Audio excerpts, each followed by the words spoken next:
শুধু যে বেঁচে আছি এজন্যই আলহামদুলিল্লাহ বলা হচ্ছে।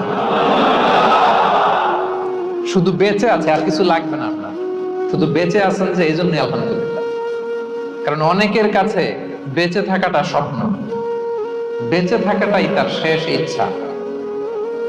আপনি তো বাড়ি চান, গাড়ি চান, নারী চান, সম্পদ চান, এটা চান, ওটা চান, সব চান। ক্যান্সারে আক্রান্ত রোগী 4th স্টেজে চলে গেছে, হসপিটালে যে ওনারা জিজ্ঞেস করেন, ভাই আপনি কি চান? গাড়ি, বাড়ি, সম্পদ, কি চান ভাই? বলবে, ভাই আমি শুধু বাঁচতে চাই।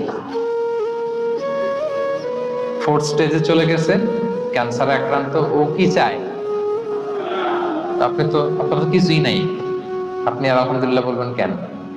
বেঁচে যে আছেন এটা তো আপনার মাথায় আসে না, যে এটাও যে একটা বড় নেয়ামত। এটা বুঝবেন তার সামনে দাঁড়ালে, যে বেঁচে থাকার জন্য স্ট্রাগল করে যাচ্ছে।